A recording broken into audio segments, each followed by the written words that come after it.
Catching more vibes. She was on the west. Kisses on the neck. No respect. Indoor Voices Podcast. Yo, yo, Timmy Tim is here. popping. Malcolm Batts, aka Joe Viben. We have some friends with us Joe today. Biden. We have some friends with us today. What Gigi it couldn't do? be here today for personal reasons. She's gonna miss this episode, but we have Ashlyn, we have Giselle. Ashlyn, why don't you tell the people a little bit about who you are? So, my name is Ashelyn, and I studied biological sciences, and I have a minor in women's studies, but gender studies and women's health. I like sneakers, I like science, I like music, sports, a little bit of everything, and that's about it. That's me. Right. Yeah, I grew up with Ashlyn. I think me and Tim both grew up with Ashlyn.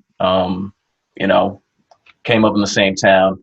Uh, Giselle too. Giselle, why don't you tell people a little bit about yourself? Hi, so I'm Giselle Hernandez. I usually go by Gigi or G. I'm a sports journalism major with a minor in gender and media at Rutgers, and I'm a senior, so thank God I get to graduate next fall. Well, this upcoming fall. And I hope to, yeah, woo!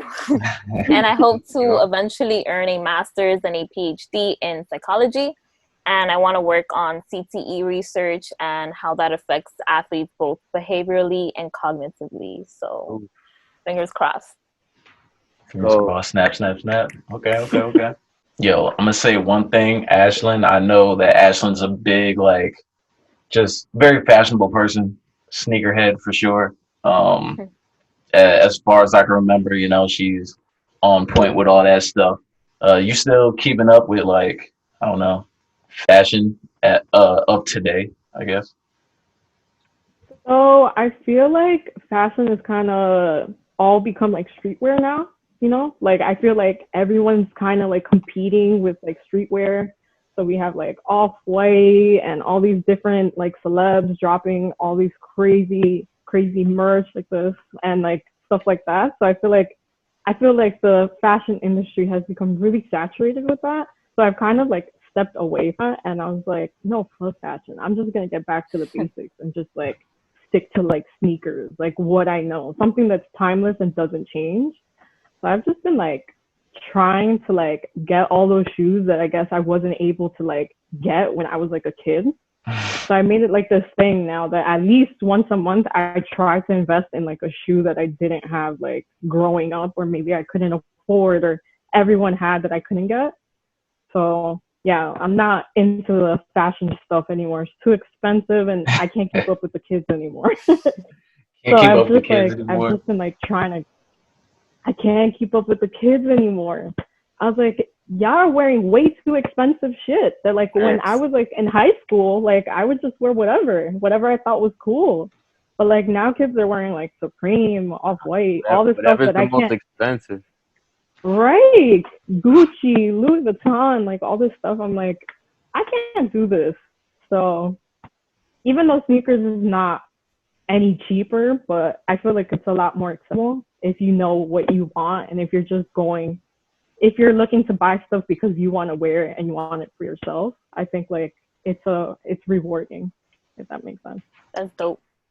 Yo, am I the only person here that doesn't currently own a pair of Jordans? No, because I don't got a pair of Jordans. I own two, Yeah, I and got these some. are the only two that I've ever owned like in my life. Two No. I've had like maybe two pairs that I've bought in at my least. life, probably. Yikes. And yeah, and Can't they haven't relate. been. What'd you say, Giselle? I said can't relate. Yeah, me and you in the same boat though, for the most part. I mean, like, have you been watching the Jordan documentary, by the way? I Yes. have. Yeah, Yo, did we? All caught up. yeah. We might have lost Ashlyn right there. Uh, I don't know if she's coming back. Oh, she's back. I'm back. She's back. Oh, there you I don't go. know what happened, So, but I'm back. Yeah, have we all been watching the Jordan documentary? Have we been following that? I have, yo. Yeah. Yeah. That shit got me inspired. My man's Yeah. is a dog. I fuck with everything. Everything he did, I'm with. I'm with all that. Word, me too. I'm with all the shits.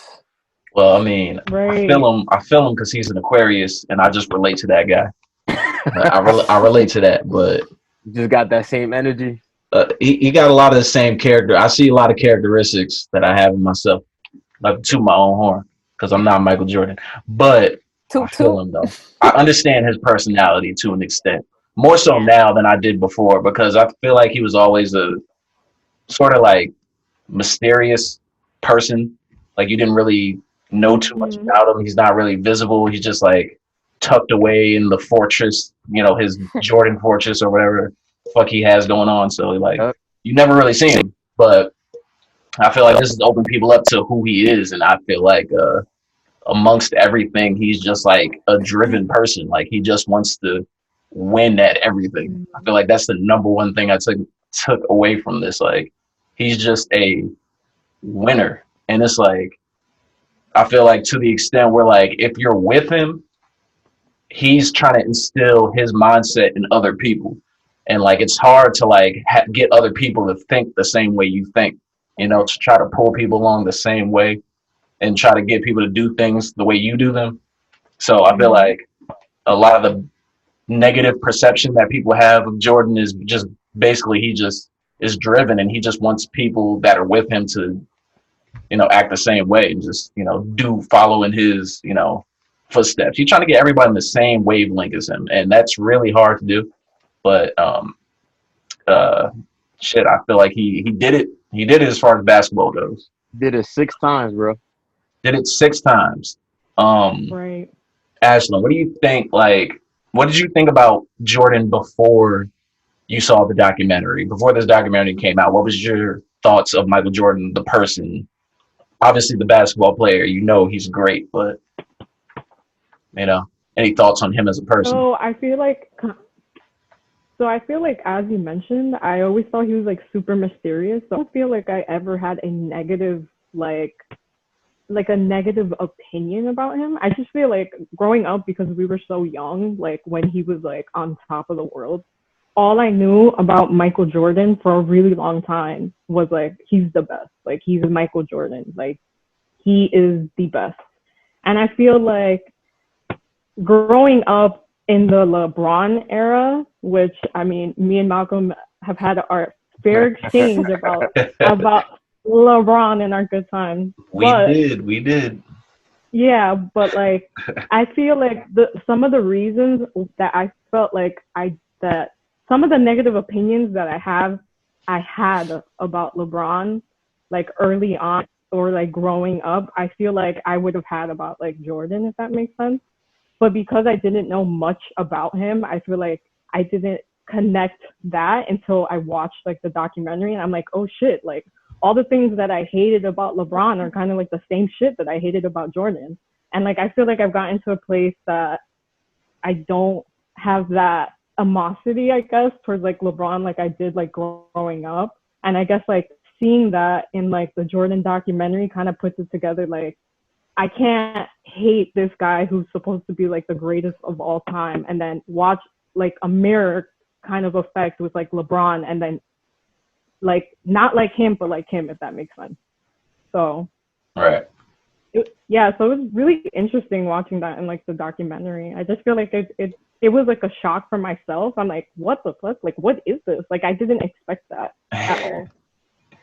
Yeah, I mean, me personally, I always, I'm a fan and a student of basketball as a whole. So like I played, I watch it, I love it. So like I've always known, I've seen clips, I've seen highlights, I've watched old games of Michael Jordan. I've always known how great he was. But I feel like I like that like it really showed like people that maybe wasn't as aware of just how good he actually was.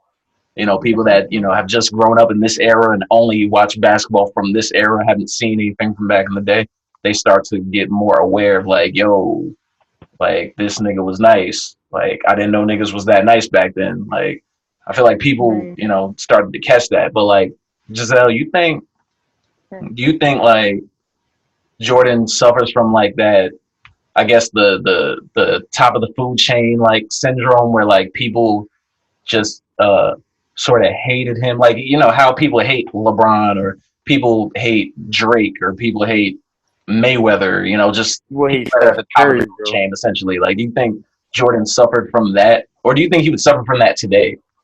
Honestly, like you said, I'm a student, I'm a fan. Like, this is something that I've watched growing up. It's something that I adore. Speak on it. So, in watching the documentary, like Ashlyn said, at first, you don't know much about Jordan. Like, he's like an anonymous type character. He's real behind the scenes. He does what he has to do, and that's it.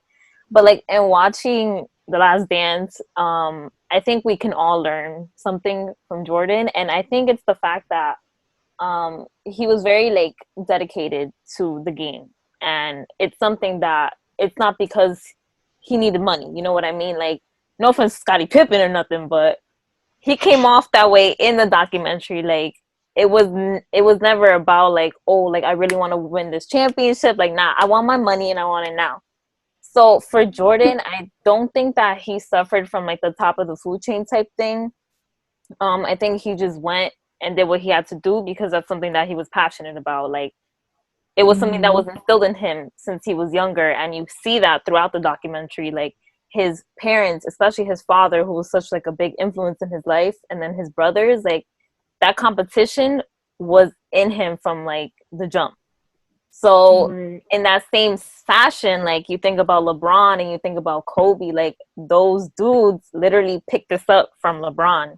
And that's why a lot of people have, like Ashlyn said, like, yo, like maybe when I was growing up, I ain't like LeBron James, Yeah. but that's probably the reason, because they're just pushing forward to get what they want. Like, that's like their only mission. And I personally could respect that, because at the end of the day, like when you look at it, NBA, you're here to win championships. And especially now, like it's mostly about numbers. Like, it's not about nothing else. It's just about numbers, how many championships you have, rings, MVPs. So I respect it And personally. real quick before I let you go, my bad, but like you just made me think of something, like the way that Jordan sort of elevated like the global success of basketball, made it so where guys today, they can focus on other things but playing. Before Jordan came, when you were in the NBA, you essentially just, I'm playing basketball, Mm-hmm. I'm focused on winning. But now that since Jordan really helped make the game so global that it's like guys can now focus on like, yo, I can have a global brand, I can sell sneakers overseas, I can, be the biggest, name in entertainment, blah blah blah. Like, he kind of allowed guys to like not focus on winning, which is crazy. Like, when you think about it. But Right. Tim, yeah, man, what's your overall thoughts of documentary? I think it's all of that rolled in one. Like I still remember I was young watching the games, but like I don't really have any memories of watching them live. But my dad always had them recorded on VHS, so we would watch them whenever. Like if I was over there, I'd just pop them in. So I remember like just the era. It's like a kid watching LeBron now. Like if a kid was watching LeBron now, he'd be like, "Yo, I remember when he did this and that." It's just that's how I feel about it. And I think for me personally, the most impactful part about him was the culture. Like as far as how he permeated into music, into like just like our culture in general, just Mm-hmm. from the hustle, like just his whole Mm-hmm. perseverance, hustle, hard work, like the whole psychotic, obsessive way that he goes about trying to like achieve his goal. Like that went into rap music. I feel like it went into just like competition. Like everybody, whether you played tennis or golf, or everybody want to be like Mike. Like literally, it's like that. He personified what a driven person is. Like if you have a goal and you don't attack it like Michael Jordan attacked it, I feel like you're never gonna make it. Like that's how I felt. And then on top of that, he changed the way like people were dressing before Iverson did it. Talk about the most historic Mm-hmm. probably line of sneakers in all time. Like he just impact life, to be honest. Like I feel like before Jordan, culture was different. I think he is like the start of what we have now, and then it like fractured into everything else. But watching this, just it brought back a lot of memories, and it kind of just reminds you of like his journey, because it showed you how hard he worked before he had like his teammates. Like he was busting his ass. He was the best guy out there, busting his ass, but he still couldn't get shit done until he got help.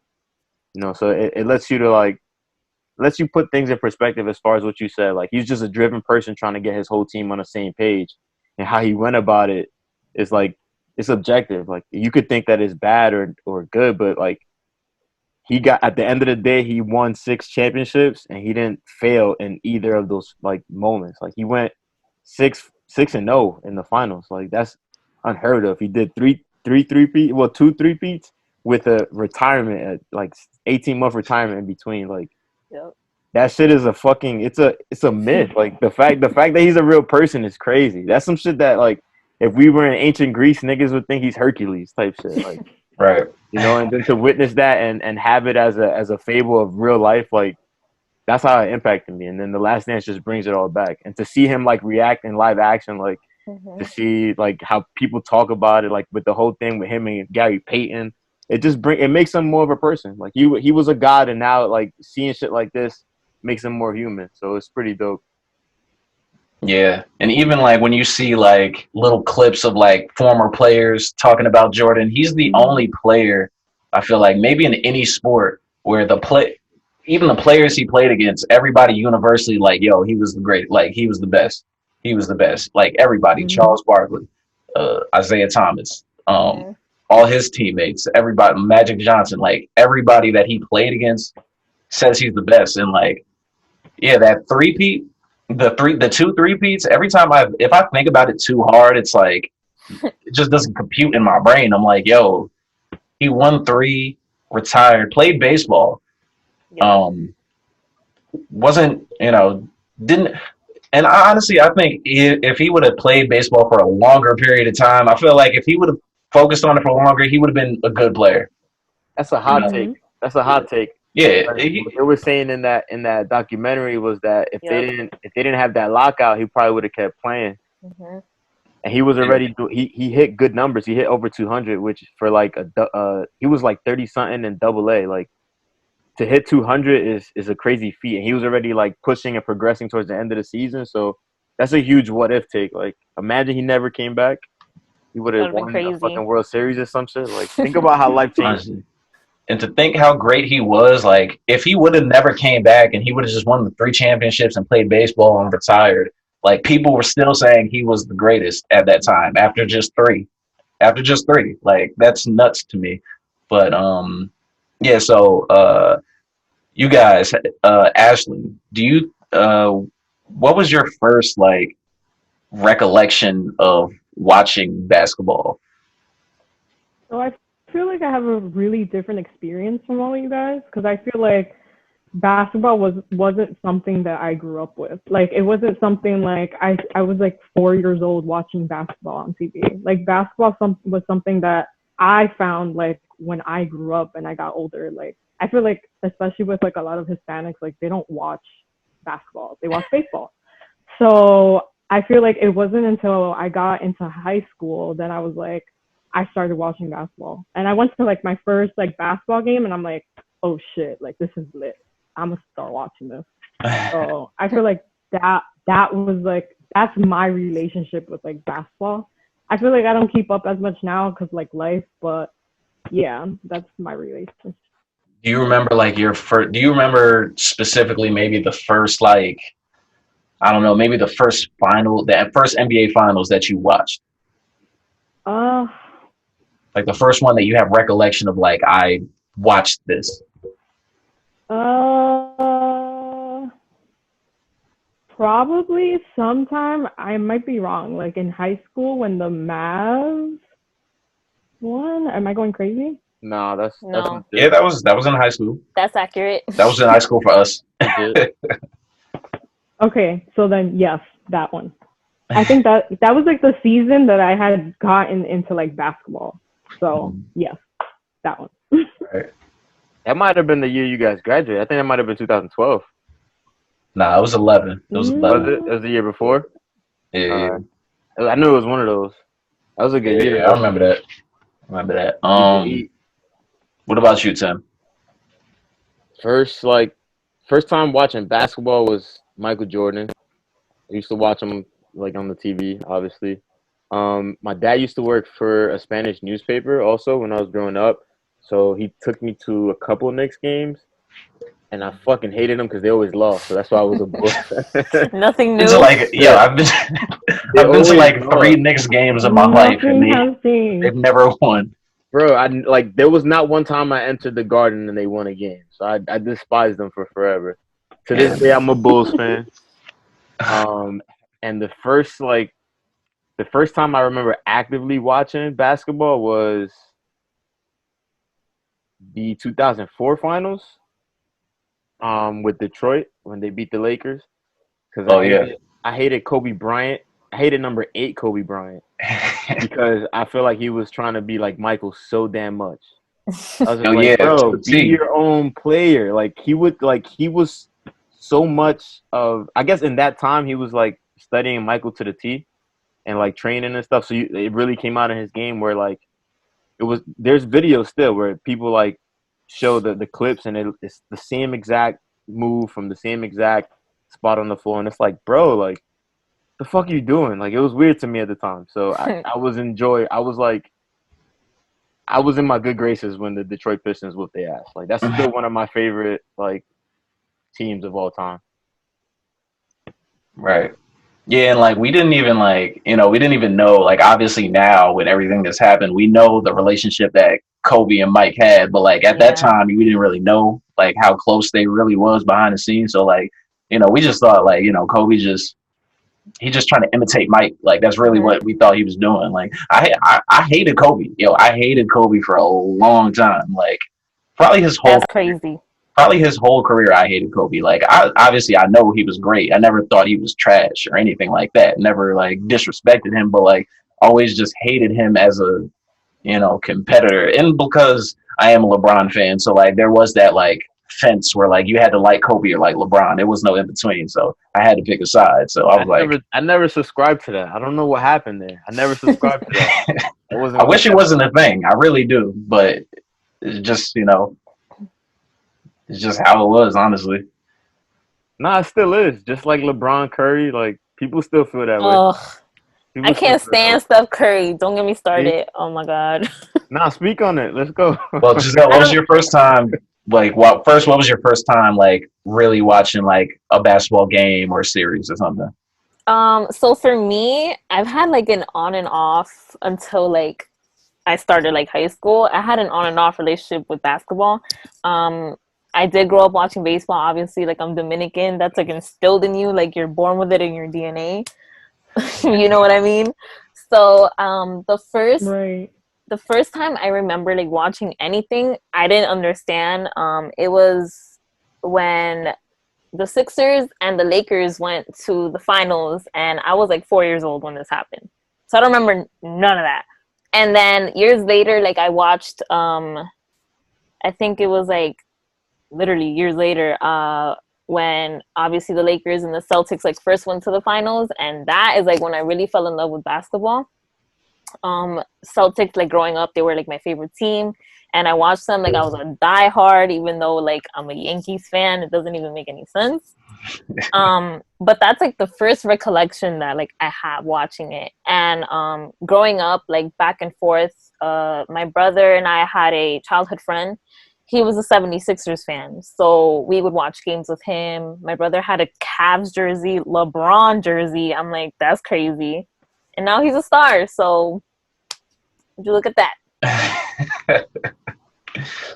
Yeah. And what was you gonna say, as far as like Kobe?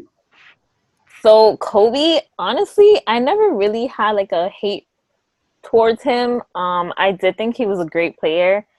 I didn't know that he imitated LeBron, like I mean not LeBron, Michael to that like extent. I started learning more about it obviously like as I got older. Like I got to high school and my senior year, like I managed the guys basketball team. So I developed more of an adoration for it. I do think that Kobe is like one of the greatest players ever. in my opinion, like he's done really great things, like not only for the game, but I think just like as a humanitarian all on his own. So I think that's really dope. And I actually appreciate how he kind of like learned the craft from Jordan, because that's, everyone knows he's like a GOAT. So to try and like pick off of him, like pick his brain, I think that just made him like a better player. Right. Definitely. Definitely. And shout out to all the high school basketball managers worldwide. For sure. Gang gang. The managers don't get enough credit. Shout out to the managers, man. Hold it down all season. Holding it down all season, keeping the stats, man. You wouldn't have no points if it wasn't for the manager. Period. Nah, but my first time remembering watching basketball was like literally like I want to say like '06 when D Wade won his first title with the Heat versus the Mavs, and it was D Wade and Shaq and Alonzo Mourning, a bunch of people on that team. Great team. And that was literally my first time like really watching, because I played basketball before that, which is crazy, but I never really, and I watched games here and there, but I was younger, so I was doing other shit. I wasn't really sitting down watching TV, really. I was watching cartoons or some shit like that, but like at that time. But like I watched D Wade and Shaq, and like D Wade was instantly my first like favorite player when I first started watching basketball. I was like, yo, like this guy's like this is the best player I ever seen. Like this is crazy, you know. So and like I low key I wanted to be like D Wade. Like when after I watched that, like, you know, I was playing basketball. So like in the summer I would like, you know, try to, in my head I'm playing, but I'm thinking I'm D Wade in my head doing moves and stuff like that. So like D Wade was like my entrance into basketball, and then like you know, the following year I watched like the whole season. Well, most of the season, and like I think that was the next year. That was when LeBron went against the Pistons, and he had like that crazy game. He scored like 25, like the last 25 points or something, like crazy game. And I was like, "Yo, LeBron's my guy now. I like him." Then that's kind of when I started like really liking LeBron. But like it was D Wade before LeBron, and I think D Wade is still like, I think I like D Wade more than LeBron, but LeBron is a greater player. But if somebody held a gun to my head, I think D Wade is my favorite player for sure. That's dope. Yeah, man. He top 10. Yeah, You said what? He's definitely. Yeah, I said he's top 10. Top 10? Yeah, for sure. I love my nigga D Wade so much. I copped that Bulls jersey as soon as he said he was going. I'm dead. No cap. I would You love know how D they Wade release jersey. it like on the, like they didn't even have the actual jerseys out. They just put the picture up. I copped that shit. Dedication. Yeah, and D Wade the person, man. D Wade the person too is like just dope. Like his after basketball career, just his family, everything that he's doing, just like, you know, I fuck with him even more. I'm like, yo, I cannot hate D Wade. That's my guy. That's a fact. Anytime he does anything, I'm like behind it. Like, yeah. So I think I like D Wade now more than like when he was a basketball player. yeah, because of like because of like it's kind of how like I feel the same way about LeBron. Like what they do outside of the game, I feel like it's what makes them more personable to me. Yeah, I right. agree. I hear that. Yeah. That's a big complaint, I feel like, with like people have with Michael Jordan. Like as far as like, I mean, I think he does charitable things. Like I feel like most people of that stature do charitable things, but like we might not hear about it as much. But like I feel like because he's not as visible, people like take offense to that. People think he doesn't care about, you know, communities he should care about and do things that, you know, that he should be doing. But Ash, what do you think about that? What do you think about Jordan? Like, I don't know, sort of being just a private person. So I feel like I kind of share that sentiment, because I feel like there's always going to be like some type of personality that a lot of these players display on the court. And I feel like it makes you either hate them or you love them. And I feel like I've been like pretty susceptible to like hating and loving players just because of how they are on the court. But I think what really personifies like these people is how they act outside of the game. And I feel like that's what's made people like D Wade or LeBron or all these other players that do great things off the court. I feel like that's what made me appreciate them and love them more. I feel like at the end of the day, basketball is basketball. And I feel like, and that can be your legacy if you want to, but I feel like you can make it bigger than that. And I feel like that's why I respect like LeBron a lot more now than I guess I did like maybe growing up. Right. Yeah. Well, I think I honestly think that it's a person. It's two different personalities also, because I feel like Exactly. LeBron is the exact opposite of personality of Jordan. Jordan is private. He's secluded. He's like sort of just tunnel vision. He's for himself in a sense, and I feel like LeBron is more like for the community, more out loud, more I want to be seen. So I feel like they both do things for, you know, the community, charitable wise, but like I just feel like it's difference in personalities. Yeah. So it's definitely like it's more like I think what you as a person look for in a player. Like, do you think the player? It's kind of like the whole like shut up and dribble thing. Like, do you think players are just like players? They just entertain and just play basketball, or do you want to see someone who's an all around person that does? So I feel like it just depends on what you think a good player or whatever a player should be, I guess.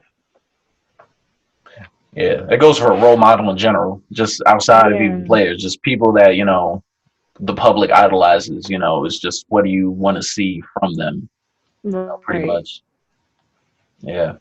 Honestly, I think it varies. Like, I think back then, because there wasn't such a heavy social media presence or like athletes having to kind of divulge their personal life and like what they're doing, it wasn't as like known. So like for example, in The Last Dance when they talk about how I think it was like the mayor or something, like African American mayor, he was like the first one to run or something like that.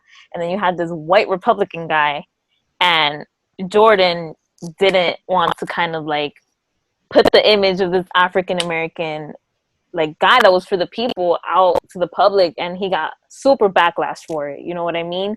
And he had to kind of defend himself.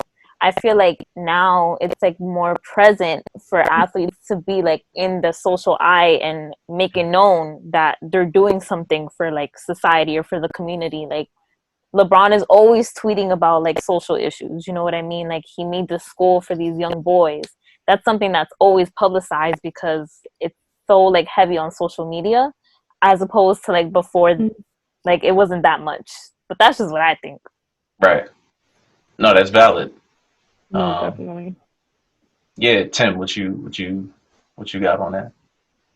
I think it's just a change of times as far as like money goes and social impact goes, and media. So like if you think about somebody like Michael, he was making money, but he wasn't expecting to come into any of this money. Like he literally created this, like you said before, like he made it so that people could make money off of basketball off of the court with endorsements and stuff like that. Like he was the mold for that.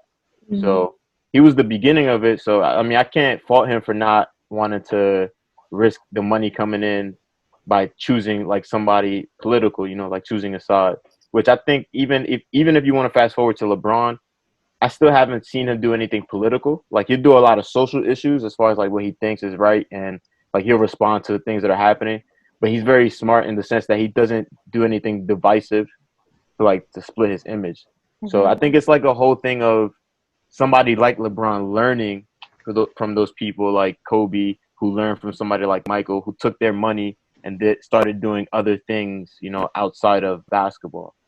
As far as LeBron goes, I fuck with him, and I think he's like the GOAT for how he's handling it all, because somebody like that who's the face of basketball or the face of their sport, handling not only that but like outside projects that are creative, like media projects like the Uninterrupted and the Shop that he does, like, and then he has like game shows as well.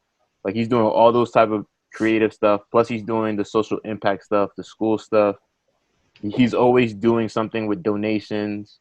Um, it's like he really just he fits the name. Like he is a good king as far as like if you have that image of somebody, like he goes up there and he plays the part. He goes and he's the face of the NBA and he's generous and he tries to be a good role model for black kids and he's always talking about the kid from Akron and trying to be inspirational. So I feel like it's just a difference of personality and how they went about doing it. But I don't think either of them were wrong.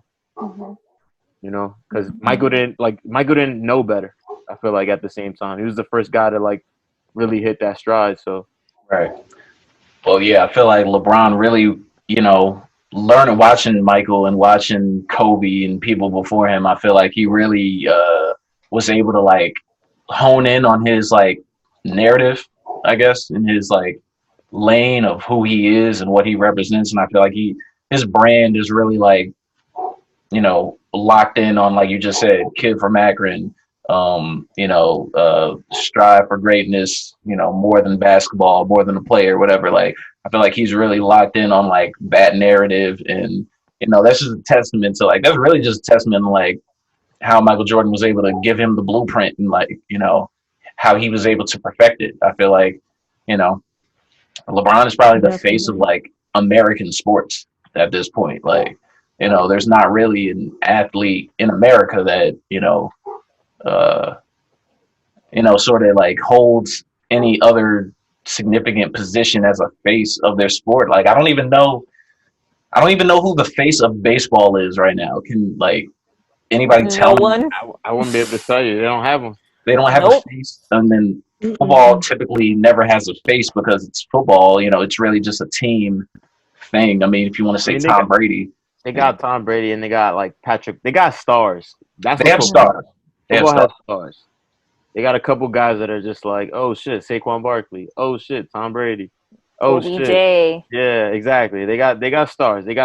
But they don't have a definitive person who even like you could say that LeBron is if they had to make an all NBA team, LeBron's still the captain of that team. I don't think there's anybody else in any sport that has that pull. I feel like before in baseball, like it used to be Derek Jeter, but like now it's kind of like deaded. Yeah, it's open. It's crazy. And like I don't watch baseball, but like I feel like I'm locked in enough on sports to at least know like these little sort of things. But like I really just thought of like who really is the face of that sport. Like, I think it's more so of a team thing. Like I feel like the teams are more so the thing that they push as opposed to the individual players. Yeah. Times are changing. Mm-hmm. Yeah. So, all right. Definitely a player's first guy for a fact. But we can talk about that later. I'm definitely a player's first kind of guy. Like players' rights are most important for me. Oh yeah, for sure. That's a topic for another day. Yeah. we could go in on like players' rights and all that shit for sure. But all right, so like we asked you guys to, pull up maybe your top 5 favorite players. I don't know if you guys have any lists prepared. If not, then you're just about to go off the top with it. But like, I know Giselle was like really like, bruh, you don't like, understand. I'm stressed, yo. Like she was like, probably just like SpongeBob, just writing that couldn't put nothing else down. But like, I was telling my brother, I was like, yo, like it's so difficult. I don't know, like for me, it's difficult because I think of like decades. Like I'm talking about, like who was the best in the 90s, like 2000s, like now. I think in like intervals. Mm-hmm. So when you tell me like, who's your top 5? I'm like, boy, I don't know. Right. Yo, real quick too, like, Ashlyn's brother, right? He's like the antithesis of he's Warriors fan. He's a Warriors fan to the death. Wesley. Yeah, Wes is a Warriors fan to the death. I am a LeBron fan to the death, and like we clash. But I respect it. So. I respect him as a troll. I respect him as a Warriors troll for sure. But Invite him next time. That would be interesting. yeah, definitely. I was thinking about like, yo, we got to get West. We got to get West next time. Next time we talk about basketball. But Right. yeah, his top five would be Steph Curry, Steph Curry, Steph Curry, Steph Curry. Thailand. 100%. 100%. But all right, so two top fives though. We got your all time top five and your current top five. So I guess Ash, we can start with you if you have a list.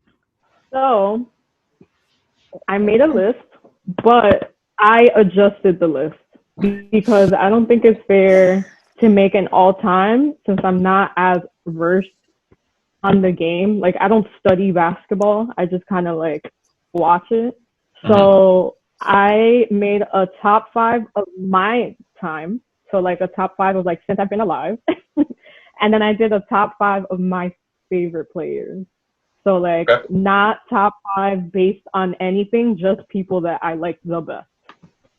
So my top five of my time. As you should. I put Jordan. I put LeBron. I put Magic. I put Kobe, and I put Shaq. Okay. And then that's a pretty this is a pretty well put together top five. That's the gold standard. I thought about this. Yeah. Literally, as soon as Tim sent it to me, I'm like, I'm going to think about this now. I went on I was thinking about it the entire time. I moved people up and down like all day.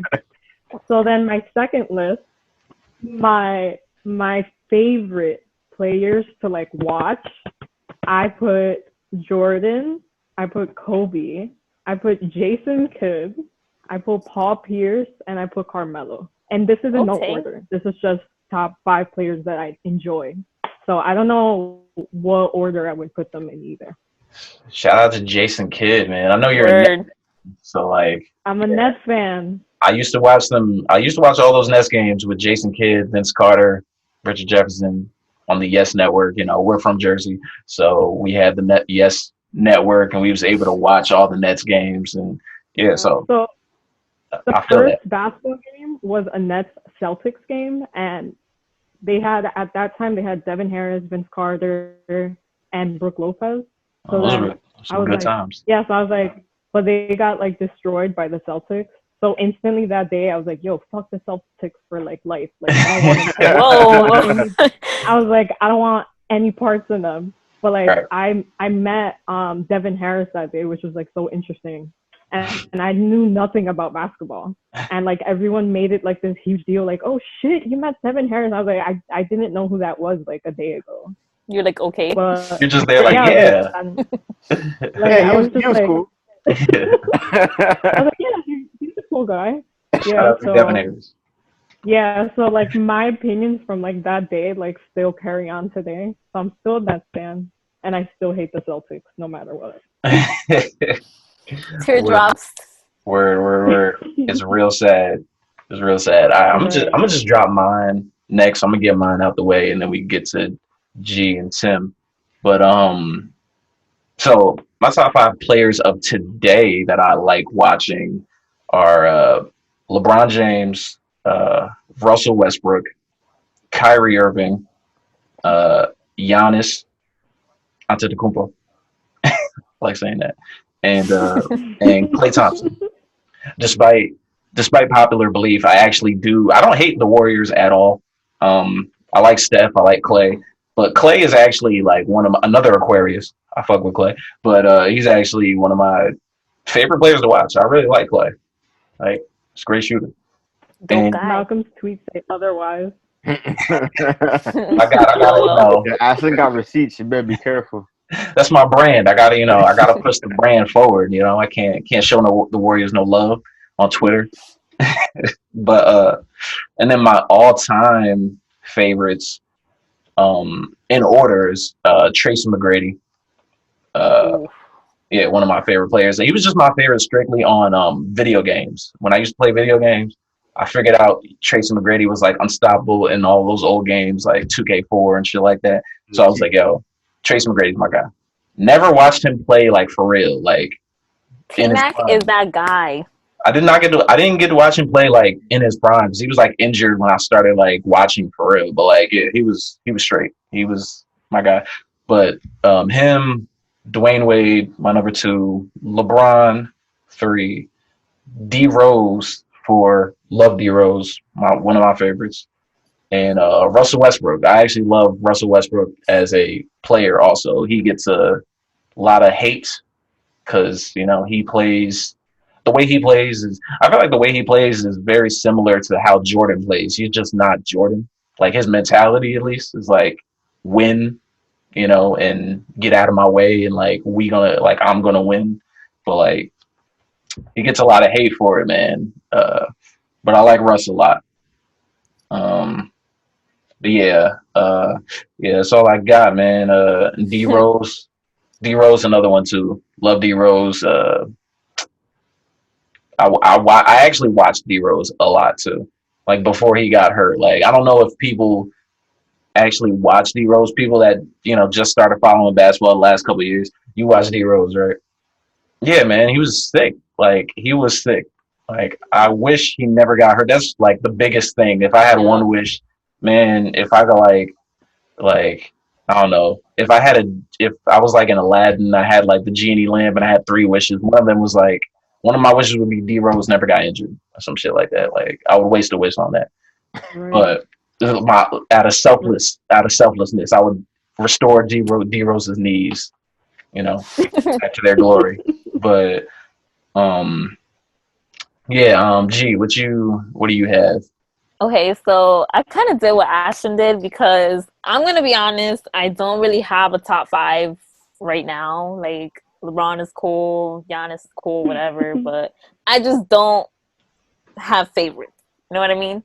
So, I'm going to say my favorite players first. So Kobe, obviously, Ray Allen, Kevin Garnett, Vince Carter because he's a supreme dunker, and then Allen Iverson, and then I have an honorable mention, Dirk Nowitzki. Oof. Okay. That's a left field. That's a lot. I knew there was gonna be one like real left field, but okay. Wild Why Dirk though? Why Dirk? I feel like even though people don't see him as like one of the best players, I think that he did take the Mavs like throughout his career through some great courses, and even though they're not like one of the best teams, I think that he's done a lot for his career, and I value him as a player because to me personally, like I don't care how many championships you have, I think what makes you a good player, like valuable, is what you've brought to your team. So that's just my thoughts. Right. And then top 5 of all time, Michael Jordan, Kareem, Magic Johnson, Bill Russell, and then Larry Bird. Celtics great. And that's it. Shout out to Bill Russell. 11 chips. The OG. Yeah, I feel it. 11 rings at 11-11. Oh, shit. Uh-oh. Oh, she back. Oh, there you go. Yeah. We lost it. I'm back. Yeah, Ashlyn didn't like that Bill Russell comment. She had to leave. He was like, fuck the Celtics talk. Said, fuck the Celtics. Sorry, girl. Word, right? Word. So, for my top 5, I guess I'll go with all time. And when I say all time, I mean in their prime. Like, if I had to pick a starting 5, all time prime guys, first would be D Rose at the 1. That was my guy, bro. Like, like I said, lifetime Bulls fan. When he came back and he took us to the he took the the big 3 Celtics to Game 7. I think his rookie year. Yeah, rookie or second year. And then he got hurt in the next Game 7. People forget he was like 21 or some shit. Like, bro, he was young doing that shit. Time. I ain't never seen nobody play like that, man, ever in my life. Right. And he's doing better now. Like he's getting back to it. Second would be D Wade. That's my guy, bro. Like again, before D Rose, it was D Wade. Before LeBron, it was D Wade. Watching him play in that 06 chip with Shaq was wild, bro. The Flash D Wade, smooth. That's somebody else to fuck with. Like, yeah. Then Kobe Bryant, that man's just the GOAT. Like, number 24 Kobe Bryant, not number 8. Facts. I don't fuck with number 8 yet. I ain't ready yet. Yo, you know what's crazy? I'm not a Kobe fan like that, but like I like number 8 more than 24. He was just too much emotion, man. I feel like number 24 Black Mamba was just very like I think calculated. it's because he grew up. You know what I mean? Like that mentality, like it switched. He took the rawness and he like made it sharp. So that's what I fuck about it. That's what I fuck with about it. Then power forward Ben Wallace. It's my homie. The Fro. That man ridiculous on defense. And then at the 5 I have Shaq because most dominant basketball player of all time. I don't give a fuck what nobody say. Now, guys playing today, Luka for sure. My man Luka Doncic. Out of here. You don't fuck with Luka? No. He's nice. Like I'm saying, he's out of here. Like he's really good. Yeah, Luka. Then James Harden. Then KD. Put LeBron in there. And AD. Actually, nah. I'm gonna take AD off and put my nigga Cat. That's the homie. Carl Towns. Yeah, rest in peace to his mom. To his mom. We get Carl in there. His dad. They're from our town as well. Yeah. So shout out to the Towns family. Sorry for your loss. This COVID shit ain't nothing to fuck with. 732. Yeah. You heard? Word, yeah. Yeah, I feel that. The only person I'm not feeling on your list, I'm not gonna lie, is James Harden. I don't love James Harden. When the league gotta make rules, bro. When the league gotta make rules for you, you the man, bro. You the man. Same thing they did with Steph Curry. They both take advantage of the same rules. They slick with it, bro. I fuck with it. Nah, yo, Steph is brain. legit, bro. Steph is legit. Steph is a machine. Steph is nice, bro. People don't even know this. Like Ash, like you probably don't even know this, but I was literally watching Steph like before they was even winning championships, before they was like, what they are today. Like I was literally like I watched him at Davidson. Like I seen college games of him at Davidson. Like I was literally like a fan, low key. But then he came into the league. He started getting hurt a little bit, so I kind of strayed off of him. But like I was keeping up with him. But then when the hype started rolling in, and then when he went to the finals against LeBron, I'm like, well, I can't root for him now. Like LeBron's got to win. I can't root for him. But now that's where the fire started. Yeah, and then the fans like West, like the fans started just it's always the whole thing. It's always the fans. In West's defense, LeBron fans are not.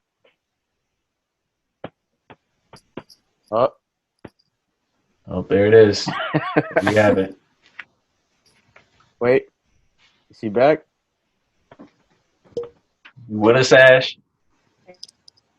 We're back. Yes, I don't know why it's doing that. We didn't hear what you said. LeBron fans are not. They're not any better. No, I think. You know what? No, they are. Are. You know what? I feel like Golden State Warrior fans. I have your brother on Twitter. Let me tell you something. He's like, hold up. Oh, okay. I'm not gonna knock Steph Curry because he is he's clutch. Like period. I think he's clutch. He's a dog. I feel like Steph Curry fans and Warriors fans, they just be gassing. Like they still talk about that finals loss. Like it happened yesterday. Like get over it. It was not that deep. I can't. I'll say I feel like the reason why we hate players is because of the fan bases. I don't think. Sure. Like all things considered, I don't think I would have ever disliked Kobe like that if there wasn't like Kobe fans who was always yelling like, "Oh, he's way better than LeBron," like I don't know. Yeah. Yeah, I feel like it's the fan bases that make us like ultimately like dislike players, just For sure. off the strength. So 100%. Yeah. 100%. That's why I used to hate LeBron because of the fans. Yeah, I mean, like, I forgot. We got into like a whole big ass debate like way back, like I forgot what it was, but basically just Ashlyn was just like, man, fuck LeBron. I forgot the actual like context, but that's just what I recollect. But and I was just like, no, LeBron's the Oh, greatest, whatever. Malcolm blocked me on Twitter over it. Oh So. my god. You were feeling some type of way. And Hey, we yo. want to get real spicy.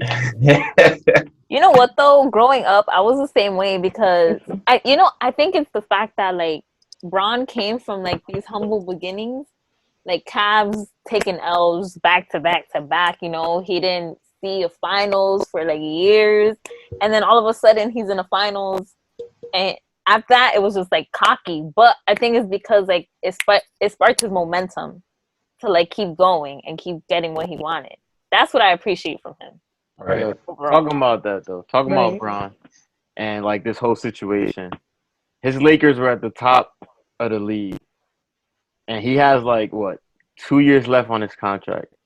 Do you think this championship run is gonna be something? Like, do you think that's why he's adamant about trying to get like the season back on? Like, Yeah, are I'ma they? Do you keep think it they're gonna real. do it because he wants to? Because we know LeBron got pulled like that. He's probably one of the first. Actually, I think he was on the list of players, right? That you were talking about before that they were talking. Yeah, he So was. he's probably like heading the whole let's play this shit thing, And on top of that, you got the emotion of being a Laker while Kobe Bryant passed away. Like, I feel like there's a lot riding on It's a it. What do you great guys think narrative about for this season. Yeah, what do you like? What do you think about that? Do you think they're gonna bring it back? Do you think LeBron's gonna try to like make his narrative like they're in first place? So if they do bring the Honestly, playoffs back, they're gonna play. I don't think they're gonna bring it back. And even if they do, like, I hate to say this because they're kind of like 3 points away, like from. So like in the odds, they're like 3 points winning. But I personally just don't think that it's their time. Like maybe the team dynamic, I don't know, but I just don't see them winning. I think if they did come back, I think the Bucks would take it. Maybe that's just a bias I have because I'm not a Lakers fan or anything like that. But I think that Bucks would definitely take it over Lakers. Mhm. That's an interesting take. It is. Um, to go off of that take, I disagree with that. But I will say that I will say that I do agree with you though, as far as like I feel like I feel like he wants the season to continue, like him personally, because obviously he's older, doesn't have a lot of years left on his contract, and I feel like he wants to maximize. They were having a good season, so I feel like he wants to maximize what they were doing, and like he doesn't want to let the season go to waste. But I mean, it might not be the worst thing. I feel like they could have a better chance next season if they can improve a little bit. So I don't think that would be the worst thing for them. Ashlyn is gone. She's fried right now. But and then the Bucks. Oh, she back. Yeah, she's back. There you I go. think it's the Wi-Fi. Yeah, you can hear us. You It's good at? really the Wi-Fi. Sorry, guys. Yeah, Okay. I no, hear you good. you. You good. But then oh yeah, and then with Ashlyn, yeah, man. I would like to say that in my defense, I was I was not. I feel like LeBron fans give fans like me a bad rap because I feel like I'm not a bias. I am a LeBron fan. I own that. I say that with my chest, but like um I feel like I'm not biased in that regard. I don't know. There's a lot of LeBron fans who could see no evil and like see like he only does good, and I don't believe that. Like um I could see I that. say a lot of like when I'm watching the games, like we need to watch like Tim. We need to watch a game together, like a Lakers game or like a LeBron game, and like just the shit that I be saying. Like I be so mad the whole time because I just be thinking about all the things that he's not doing, and like I've watched him play so much that I know. I feel like I know what he's doing, what he's not doing. I'm just like, he's fucking up. I hate this nigga. There was days that like he just did so bad in the game that I'm like, I don't think I can be a LeBron fan anymore. Like I'm off this nigga. Like he That's was the crazy. girlfriend that I just broke up with. Like she just pissed me off. Like I can't right Keep now. doing the same stupid shit that I hate. I Just gotta like get rid of fuck, like shit, man. Like just be on that. But like And yeah, man. And then I was childish, man. I was childish, but I grew up, so it's okay. I grew up a little bit, but yeah. But Ash, what do Hopefully, you get some think? sports though, man. That's just beating me up. Yeah, man. So Ash, what do you think? We was talking about this earlier, but do you think like the season will come back? If it does come back, what do you think they would do? Like, how do you think they would bring it back? When would it come back? If it does come back at all, what's your take? Oh, She frozen again. Damn. Oh. I'm here. back. You good? It just Heard So, my takes a question? second. so yeah, no, I heard the question. So I feel like there's a lot of things that need to happen before like we're even watching sports on TV. To be quite honest, like people I feel like don't understand the extent about like what's really happening like right now. As far as For like one, for coronavirus goes. yes. So I feel like for sports to come back, we would have to be able to frequently test the players for coronavirus because they're all around each other at all times. Like basketball is like I mean, it's a high contact sport. Like you're blocking people, you're in people's faces. Like I do not see a season where people are wearing like masks to play basketball. Like it just doesn't seem fathomable. And then you got to think of not only the players, I think about the coaches, the athletic coaches, the staff of where maybe they'll be at and like stuff like that. Like there's just so many different people that come across like these players that I feel like we need to get to a place where like we can test everyone or we have like some type of like cure or something for it to be a thing to like watch basketball on TV, even if it's without fans. So then it's like kind of like what I explained before. Like, is there even a point of bringing back this season with all these different dynamics? Like, so many things are going to change within this time. Like, players aren't practicing with each other. We have people that are injured that were injured before healing up. That's completely different. Like maybe they weren't playing before, now they're going to be playing again. Like, is it even fair? You know? So that's why I said I think we should just say fuck 2020 and just start all over. I know a lot of people wouldn't like to hear that, but like I just feel like it's a lost cause. Like we're gonna keep pushing it back, and it's gonna be for no reason. It's not gonna be the same season that maybe we were watching in February or March. Like I don't think it's fair to bring it back. Let's say in like August or something like that. And then even the thing that happened with like the whole Jazz like situation, like how do you come back from that? Like how do you, as players, like as people, like do you come back from that situation like the same team that you were in February? Like you just don't. I just don't see how like that chemistry, I don't see it there like coming back, let's say for like a championship or like playoff. So I just feel like a lot of things need to happen before we even start talking about watching the NBA on TV. That's valid. That's my hot take. I think it's That's crazy valid. because apparently the NBA was thinking about doing, like, if they did come back, they wanted to do like a tournament where they number the teams like from 1 through 12, like ranking, and then they decide who would go to the finals that way. Honestly, if they ever did that, I think that would be crazy because you don't go through literally half a season and people earn their playoff berth, and then you're like, nah, we're redoing this, scrapping the whole idea, and then we're gonna go 1 through 12. Like that's crazy if that were to happen. Yeah, I don't think so. Yeah, that'd be wild. That'd be nuts. Right. Yeah, I mean, honestly, you gotta. I just think like Ash, what you say, you made some good points, and like I feel like what would be the incentive to come back? I mean, they've taken a hit financially, so I feel like that would be like their biggest incentive, just to sort of recoup some financial gain for this season. But other than that, and obviously, they want to, like, I guess I feel like that would be the number one cause above like even like giving the fans, something to watch. But like I feel like they would just want to make their money back, and like in that regard,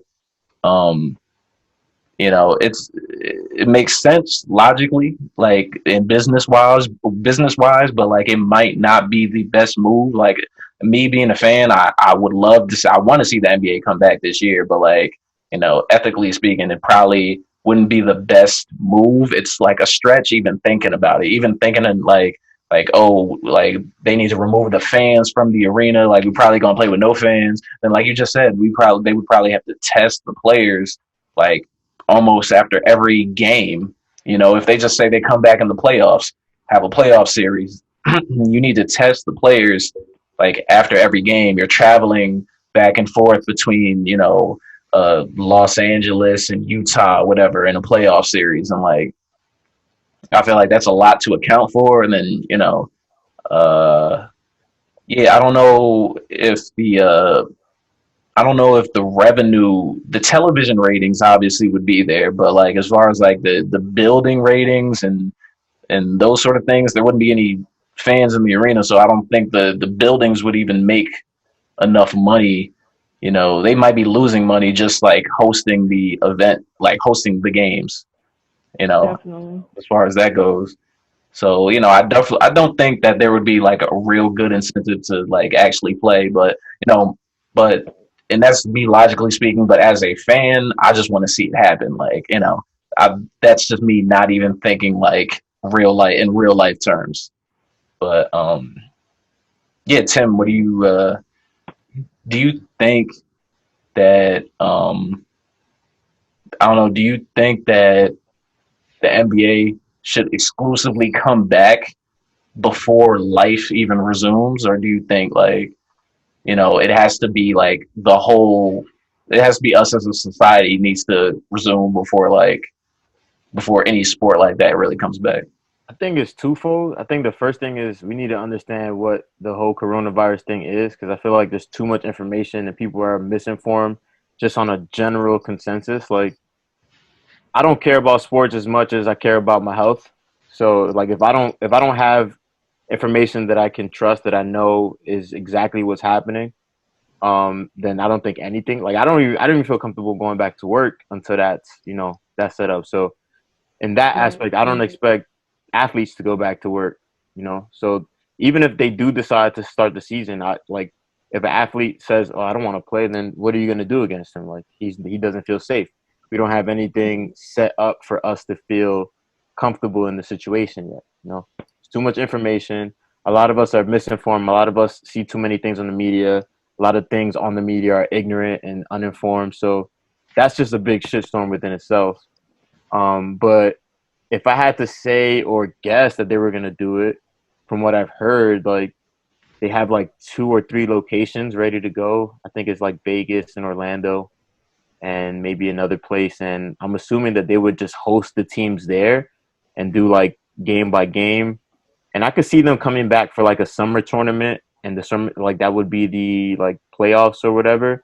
Because I feel like in general, the whole season has an asterisk because they already had delayed games and stuff like that when the whole Kobe Bryant thing happened. And like literally a couple weeks after that, they shut down the season. So the whole season in general has been like a wash if you really think about it. Like it's been a whole roller coaster. So I think to give the players something to play for before starting a new season is cool, but I don't know how much weight that will hold. Like, is that going to be a trophy still? Like, is that going to be a ring?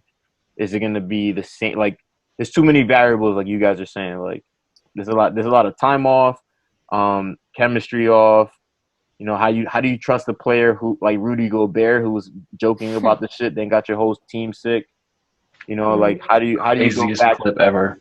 How do you go back to shit like that? So it's very valid, and I think it all lies within the coronavirus situation. Like if we don't understand that first as a populace, we shouldn't even move forward. I'm cool with like opening parts of society, but as much as I want to watch something, like I probably like I'd be okay without it if we'd be safer. I'm cool with that. Yeah, definitely. And and you just said that Rudy Gobert thing, like, that clip, I feel like that clip will be like Insane. infamous for like the rest of time. Like they're gonna make a documentary, like a 30 for 30, just specifically about like the NBA coronavirus situation, and like Such an ass clown for it's that. gonna start with that clip. Like that clip is gonna be infamous, like for for the history of time. Like this time period is crazy. Like we're actually going through like we're in uncharted territory. This has never happened like this. It's just crazy. Like um Giselle, when you think like I don't know, when do you think like this I don't know, what do you think is the next move? Like when do you think something will change or when this will like maybe lighten up even more? Because every 30 days they're like giving us a new like, all right, so we're in quarantine for another 30 days at least. Like, but that don't mean nothing. That's just trying to give people like false hope that like, okay, in 30 days this might be over. That's not the case. It's gonna be for a long time. They're just giving us false hope by keeping on giving us these little increments of time, like 30 days, 30 days, 30 days. Instead of saying like 6 months or some shit. Instead of saying 6 months, because people will go crazy. And I feel like people are already going crazy. People are already like starting to like push this shit to the, which is not good, but like people are starting to push this shit to the side. Like, you know, I gotta live my life. People are just really outside more. Like when this first happened, I remember driving around. I remember being on Route 1 and it was like a ghost town, like nobody on the road. Now I drive around, it's like normal traffic, like a regular, like nothing's going on. And I'm like, yo, people are just starting to say fuck this, like, and just go outside. And just like, it's nice outside too. So like people are just, you know, starting to try to live their life again. Like, yo, I can't just remain inside for the rest of my life. But like, yeah, Giselle, what do you think? Like, what do you think is the next move for us? Like, what do So we go? like for me personally, I work at a hospital, and I like obviously like I used to visit patients before all this happened. And I do keep up with the news. I don't watch like news media, but I do read. Like that's something that is like instilled in me.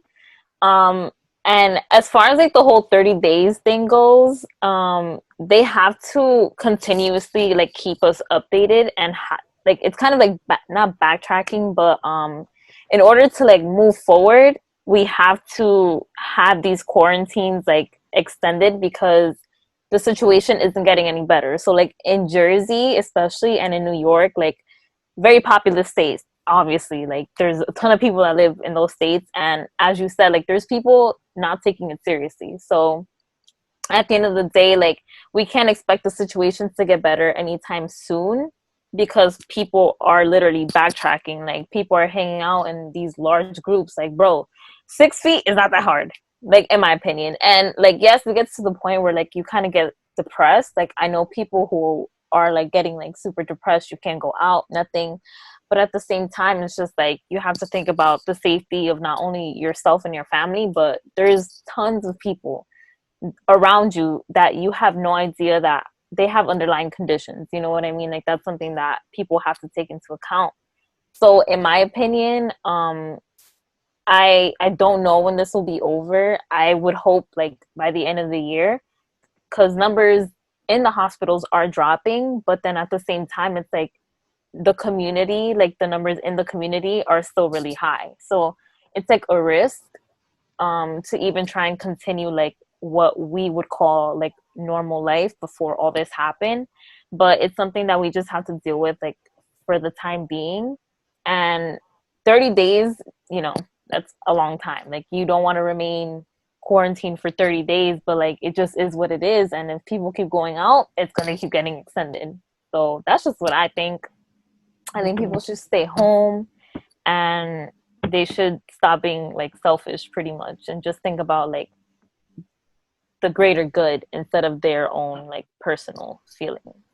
And you know, that's how people are with like a lot of things. Like, you know, we as humans, most of the time, we just don't like see things past ourselves. So it's just like, you know, it's not directly affecting me, so I don't really care. Like, you know, I'm wearing this mask, I'm trying to social distance, but like it's not affecting me. Like nobody I know has it, nobody I know has passed away. So it's just like, you know, I'm just speaking like, you know, in terms of just, you know, just what typical people are probably thinking, like, you know, people that, you know, are not practicing the things that they should be practicing. And like, you know, that's not how we're gonna beat it. That's not how it's gonna end. Um, you know, I couldn't even think like that even if I tried because like, you know, I live with older people. My parents are my dad is 60, my mom is, you know, pushing 60, about to be 60. And yeah, so they're like scared like out of their minds. Like my dad literally still goes to work. He comes home, goes into his room, basically like, you know, does what he has to do, goes into his room and stays in his room the whole day. Like then, you know, next day he goes to work and he just stays in his room. He doesn't even like I don't even touch my parents. Like we don't even make contact with each other. Like, you know, we give each other little air daps or air hugs or something like that. But like, you know, but like Ash, what do you think? Like, you know, what do we have to do? Like, So when is from it going to like end? When? Give me a prediction. Actually, just give me like so your prediction. so I'll give you science Ash, and then I'll give you Ash Ash. Okay. So science Ash, from working in a lab and from like what I know about viruses and how they spread and how we've been dealing with this, I don't see this going like away anytime soon. Like maybe it'll be reduced, but I do not see COVID-19 disappearing. Like absolutely not. So like I feel like the media misconstrues like a lot of the data that we've been seeing, and like while other states have been opening, their cases have been going up. And like as New York and like Jersey and like Connecticut have stayed closed, our like cases have been like down, been going down. So like when we open up and we start loosening restrictions, especially as it gets warmer, as people stop giving a fuck, as people are like, well, it's summertime, like I want to have a summer, like I want to see my friends, I want to see my family. I think like as that starts happening, like I think we're gonna see another uptick in like infections almost as soon as possible. And I think what by socially distancing, wearing masks and all this stuff, like I watch a lot of the news and I hate that I do it, but I do because I just like to stay informed and I just like being in the know. But from what I've gotten from that is that the only reason why we're doing all of this is not so much so like we can stop the infection completely, but like more so we don't like overflow like the hospitals, because that's extremely important that we're not like over like capacitating our like healthcare like system.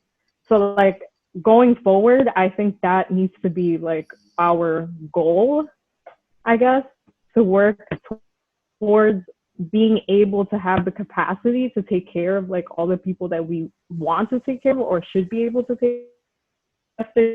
There was like a 6 hour long hearing. I don't know if you guys heard about, but it was like Fauci, which is like the basically he's been like the headmaster of like the COVID like response like in the White House, and all these senators were like asking him like all these questions about like the outbreak and stuff like that. And one of the points that he made really clear, and I don't think it's a myth, I think it's exactly what's going to happen, that when like fall comes around, like we're going to see people that have the flu and we're going to see people that have COVID, and it's going to be up to like what we do right now and the measures that we're taking right now and like how our healthcare system is going to be able to like fend for that. So like to give you a date without a vaccine and without a cure, and the way that people have been acting, it's just like really, really, really, really difficult. And I feel like throughout this time, unfortunately, I myself have been going through like these internal struggles, like even with people that I love, that it's like, at what point is human interaction more important than other people's lives? And I feel like we're really desensitized because we see 80,000 people dead and we're just like, oh, that doesn't affect me. But this is like 80,000 families that are hurting. And it's only a matter of time where it's like somebody in your family or someone that you know, or your friend's mom or your friend's dad or something like that. So I think like me thinking about it that way, like, oh, it could be somebody's family member, it could be like my mom, it could be my dad, has like kept me grounded and has kept me like, I can wait to my friends and family. But I think more people need to think this way for us to like move forward. Because I feel like not enough people till this day are taking it as seriously, even as family members of theirs like have been dying and getting sick. So I know that's a lot of information to unpack, but I feel like extremely passionate about this because like not only have I like studied this, but like I know people that have like died from COVID or have been affected by COVID, and it's just like really like insensitive and really hurtful to see like the way that people have been like acting during this time about it. So yeah, that's my take. But how do you guys feel? Do you guys feel the same way? Yeah, I think that's super legit. It's coming from a place of science, and then you're applying that to your real like life, you know. So I don't have any expertise in it. I just listen to pretty much what I'm told, and I'm a huge skeptic in general. So at first, I was taking it lightly, obviously, until it started hitting like locally, and I'm like, okay, this is an actual virus. And then I started to think about, okay, is it a virus that is kind of like the flu where there's no answer for it, where you're going to probably get sick every year, you know, and maybe every 3 years or whatever, like you can't beat it because it evolves just like you evolve. Like, is it something like that that's just like intensified? Like, is it something like that that's immediately like shutting down your respiratory system as which is what they're saying? Like, if you're healthy and you get it, are you immediately going to die? Like, or do you have to have some type of underlying condition? Like, those questions to me haven't been answered. So I don't really know how to feel about it. So I've just been going about it the way they tell us to for the most part. Like, I haven't seen my best friends. I haven't really seen my girlfriend. And I just see the people in my crib. Like, everybody goes out to get what they need. They work. Like my mom works, she works at the hospital here in Perth Amboy. She's a nurse assistant. So like she tells me all the stories, and I try to talk to her every day about it too. Because at first, like when it was going through the roof and they had no real answer or system for what was happening, like it was very overwhelming. Like she was working like 12-hour shifts and stuff like that. So I would always ask her to like try to unpack her day and just like give me details on what's happening, because I feel like that was a more reliable source. Like if you're there and you're watching it and you have somebody that you trust telling you like, yo, this is what's happening and I've seen it and I understand, like there's no answer for it, but you get a better grip on like how to handle it personally. As far as going forward, I feel like I said about the NBA thing, like if we don't have like concrete answers for what it is and how to prevent it or how to deal with it if you feel like it's coming on, we shouldn't even be outside. Because I think that goes even before like a vaccine or anything like that. Because I don't even feel comfortable about like mass vaccines. Like I probably, if they came out with a vaccine tomorrow, I probably wouldn't take it. Just to be 1,000% about it. Like I'm that type of a skeptical person. Like I would literally self-quarantine for another 3 months if I had to before taking another vaccine. I'll let people go take it if they have to, but I think we need to have as much knowledge as possible that multiple people can agree on, and it's not being spun in the media, and we know this is the concrete information about what it is, how it works, how to prevent it, how to solve it if you get it at home, how to self-quarantine, and then after that, we just got to be patient and hope that what they give us as a vaccine or as a remedy is actually safe and not something that's rushed because they feel like they're overwhelmed. Like nothing would be worse than fucking taking a COVID vaccine and now we have a zombie apocalypse. Like that's really how I feel about it. Like it has to be something that we take. We're just cautious about. Like obviously, human interaction is a huge part, and I think that's the blessing in disguise about it. Like I feel like once we do, if and when we do get to that point, people will appreciate the little things a lot more. As far as like, you know, being home from work and understand that you don't need to be at a job that you fucking hate. Like that's the biggest thing that I've seen.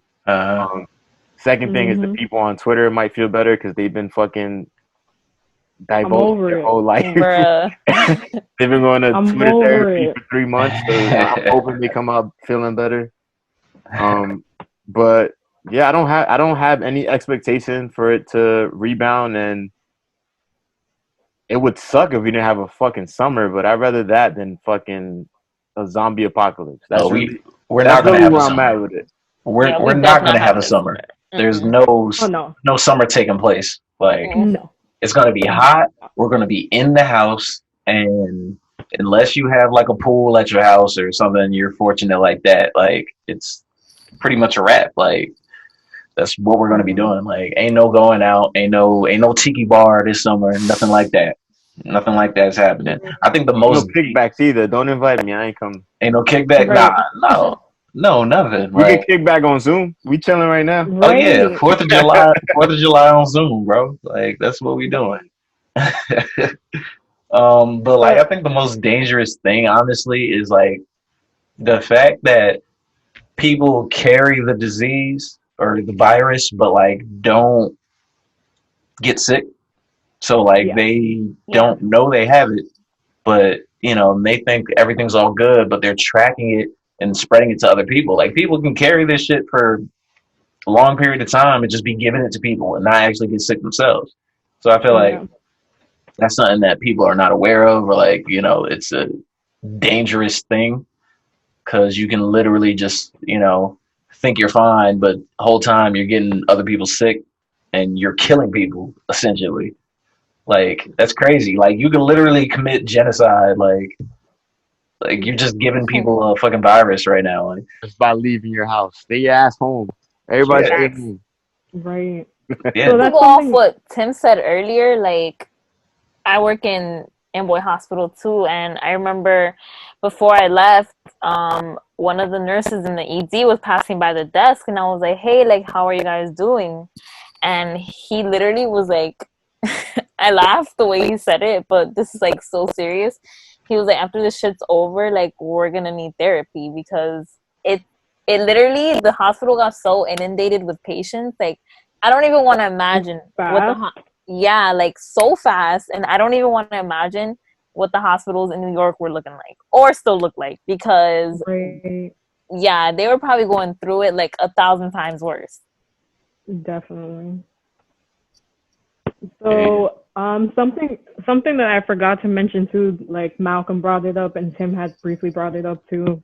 This virus is a lot smarter than a lot of the other viruses that we have Mm-hmm. come in contact with.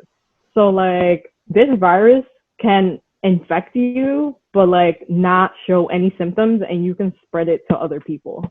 So, like, I don't know if you guys have ever heard of like MERS or SARS. Mm-hmm. Those viruses didn't spread because people got it and just died. There was like no cure for it. You just died. And because people just died, the virus was not able to spread as rapidly as like COVID-19. So that's really the hardest and most difficult part of like COVID-19 to like understand, that this virus is so ahead of its time and something that we didn't expect to see, that it can literally infect someone and you could be spreading it to so many different people and have no idea, like no clue at all, until somebody becomes sick. So it's like there's just so many I don't knows just in like how the virus works, that it's just so difficult to like even like think of like a cure or even a vaccine. Like, so it's rough. It's definitely rough. It's crazy too because like I remember like the time before quarantine happened. Like I didn't know how serious it was. Like I just knew like before like people was just talking about it. It was overseas first, and like people were just talking about like oh the coronavirus. But like we wasn't quarantined at the time, so like in February and stuff like that. So like it was like oh whatever like I don't know this it's gonna blow over. But then when things started happening. Obviously, when the NBA started shutting down, when they told like all the universities that like all the students are going home and shit like that, I was like, yo, like what? Like what's really like what's going on? Like this sounds crazy Right. now. Yeah, when they shut down schools, I knew it was it. Yeah, that was like a big Listen, like whoa, like this is serious. when rich America is like willing to lose money over it, that's when you really need to ask yourself like how Right? serious like something Facts. is. That's Yeah, a fact. yeah. 100%. Yeah, it was like I can't like I said before, like I can't even imagine going back to normal life. Like I feel like it's not gonna be how it was for a long time.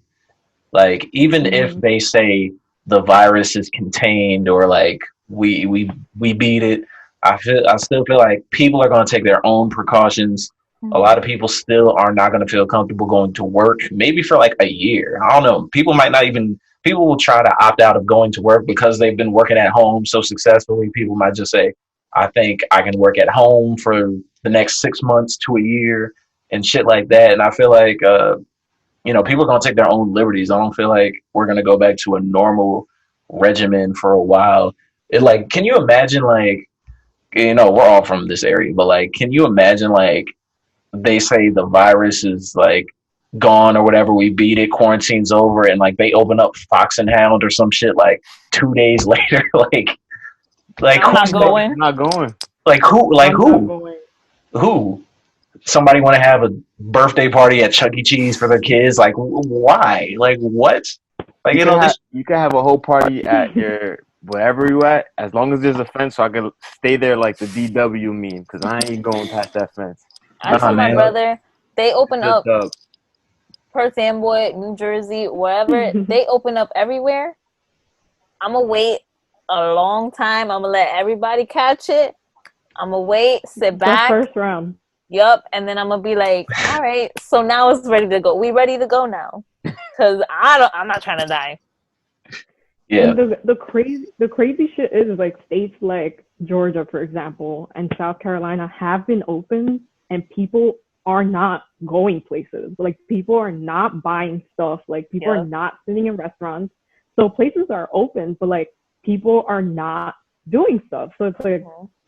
at what point do you think the like public is gonna put have the trust to even go out? Because I can speak for myself. I ain't going nowhere. Word. Mm-hmm. There's no way that I survive this and then I'm gonna go out and I'm gonna get a first round pick. That's not a thing. I'm not the going first out. time you don't want to be selected first, right? Fuck that. No, first that. Fuck that. Yeah, man. Like, then they open all the beaches and like Florida is open basically, right?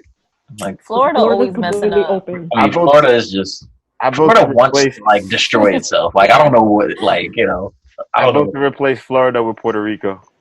I second that. Same. But yeah, I wish we could just like move Florida, like just like detach it from the rest of the states and just Just add slide it Florida. out into Add the Puerto Rico to the end. That's it. yeah, just Florida's just the drag. different. Different. Yeah. I don't get it.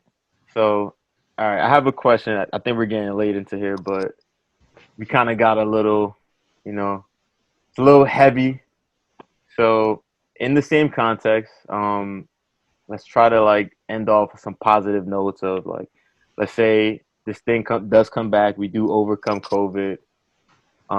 What are some things that you think are gonna be useful now to then like transition into going back to normal life? Like, I'll try to start it off. Like, so for myself, stuff like this, like creative outlets, playing video games.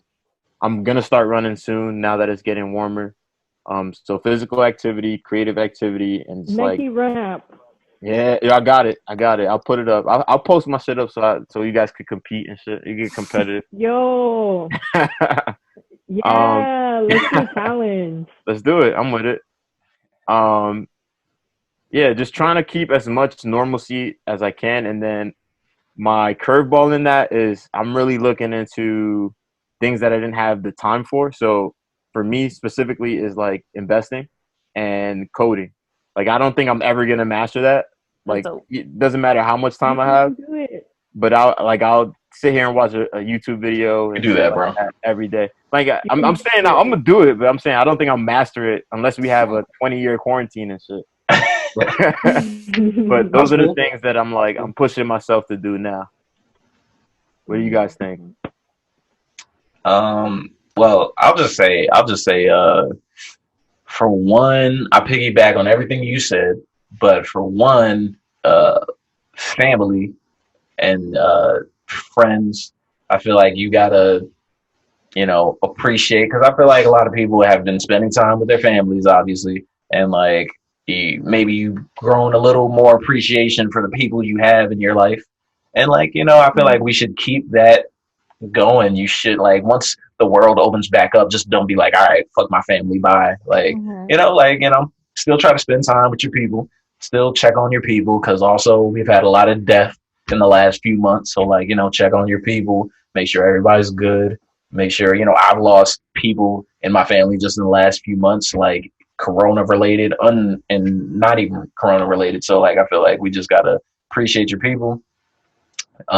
Everybody that can work from home, I feel like you should definitely opt to work from home if possible. Definitely. My girlfriend's working from home, and she literally can do the same thing that she does at the job at home. So I feel like if you can work from home and it's successful, I feel like you should opt. You should really just make that case with your employers. Like, yo, I can do this at home.